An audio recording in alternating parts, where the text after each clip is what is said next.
So there are 7 common statements I hear from home sellers that they often regret. A lot of times they say or feel things that they think will maximize their profit, but oftentimes ends up totally hurting them in the long run. So we'll start with one of them is, my house is better than all those others. While it's true your house may be better than others, it's also true that it may not be. Trust your agent on doing a competitive market analysis on your house based on current market conditions. Oftentimes when we're pricing a house, I hear, let's build in wiggle room.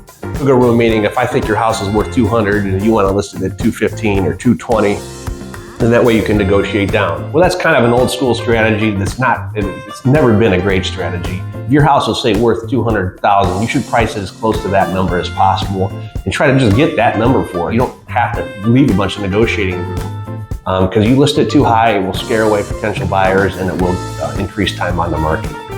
Hear this one a lot. I want to sell my house as is. I don't want to do any repairs. Well, that's fine. You can say that all you want. There's 2 things about that.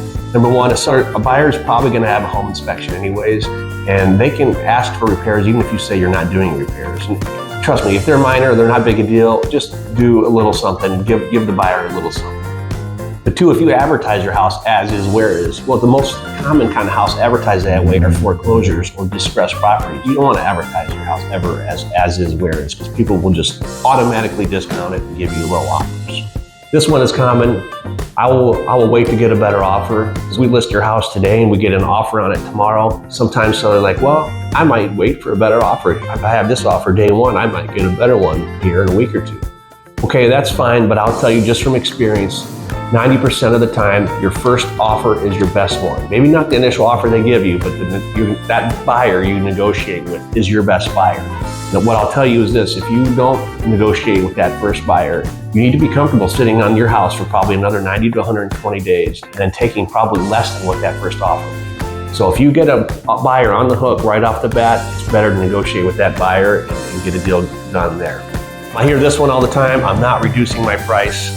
Well, if your house has been on the market, say a month, and it's not selling, there's many things it could be, but the biggest factor is price. I hear this one here, they can take it or leave it. Basically, you're showing unwillingness to negotiate. Well, I'll tell you what, when you start telling that to a buyer, even if they love your house, many of them will just say, fine, the seller can keep it, they can sit on it, I don't want it.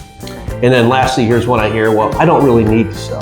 Well, my response to that one is, then what are we doing here? Why are we having this conversation? Why is the sign in the yard? Why do we list your house? If you don't need to sell, that's great. Then what are we trying to sell for?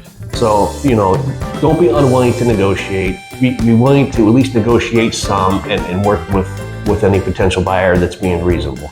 Keep those thoughts to yourself and let me know if you have questions. Have a good day.